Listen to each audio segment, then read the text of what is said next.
सुप्रभात बच्चों, मैं सुरभि शर्मा आज आपको व्याकरण का पाठ 11 क्रिया पढ़ाने जा रही हूँ। तो चलिए बच्चों, क्रिया को जानने से पहले अब हम इन उदाहरण को पढ़ते हैं। बैठना, खाना, खेलना, कूदना, नाचना गाना, बोलना सुनना। अर्थात इन वाक्यों से हमें ये पता चल रहा है कि कोई न कोई कार्य किया जा रहा है। जैसे लड़का बैठ रहा है, लड़का खाना खा रहा है, बच्चे गेंद से खेल रहे हैं, लड़का कूद रहा है, बच्चे गाना और नाच रहे हैं, दादी माँ बच्चों को कहानी सुना रही है। अर्थात जो शब्द किसी काम के करने या होने का बोध कराते हैं वे क्रिया कहलाते हैं। तो चलिए बच्चों, अब हम क्रिया की परिभाषा, भेद और उनके उदाहरणों को पढ़ते हैं। क्रिया की परिभाषा: जिस शब्द से किसी काम का करना या होना प्रकट हो उसे क्रिया कहते हैं। अर्थात ऐसे शब्द जिससे किसी कार्य का करना या होना पाया जाए उसे क्रिया कहते हैं। जैसे लड़का खेल रहा है, खेलना इसमें क्रिया है। दूसरे उदाहरण में लड़का सो रहा है, सोना क्रिया है। तीसरे उदाहरण में लड़का पढ़ रहा है, तो पढ़ना इसमें क्रिया है।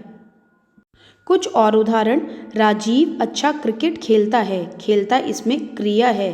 नैना रोज स्कूल जाती है, जाती इसमें क्रिया है। मनोज ने अच्छा गाना गाया था, तो गाया इसमें क्रिया है। तो चलिए बच्चों, अब हम आगे जानते हैं क्रिया के कितने भेद होते हैं। क्रिया के 2 भेद होते हैं, सकर्मक क्रिया और अकर्मक क्रिया। सकर्मक क्रिया: जिन क्रियाओं का असर कर्ता पर नहीं कर्म पर पड़ता है वे सकर्मक क्रिया कहलाती हैं। या जिस क्रिया का फल कर्म पर पड़ता है, अर्थात जिस क्रिया का कर्म अनिवार्य होता है वे सकर्मक क्रिया कहलाती हैं। इन क्रियाओं में कर्म का होना आवश्यक होता है। उदाहरण: मैं लेख लिखता हूँ, सुरेश मिठाई खाता है, मीरा फल लाती है, भंवरा फूलों का रस पीता है। कुछ और उदाहरण: माली पौधों को पानी डाल रहा है, मनीष पतंग उड़ा रहा है। तो चलिए बच्चों, अब हम सकर्मक क्रिया की पहचान करते हैं। हम इनको कैसे पहचानेंगे? क्रिया के साथ क्या तथा किसको लगाकर प्रश्न करने से उत्तर मिलने पर क्रिया सकर्मक हो जाती है। यानी हमें अगर वाक्यों में क्या का उत्तर मिल जाता है तो वह सकर्मक क्रिया कहलाती है।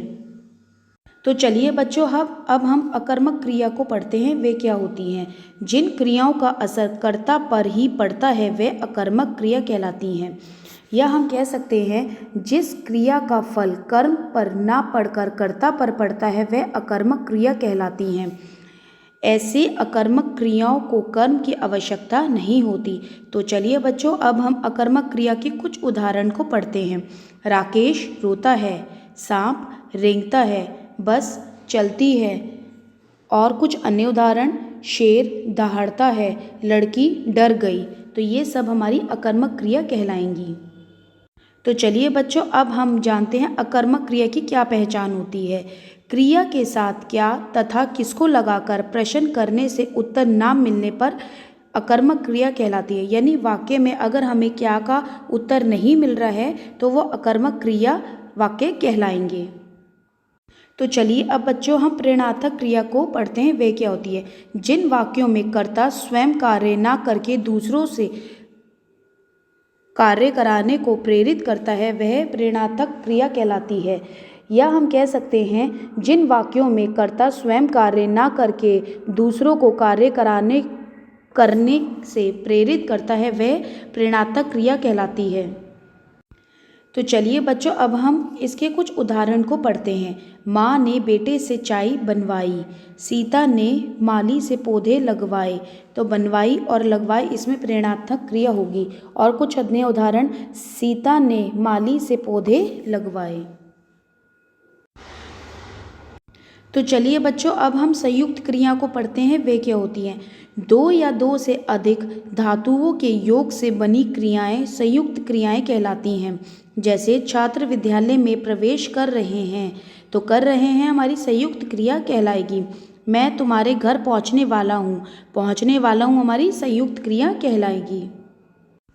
धन्यवाद।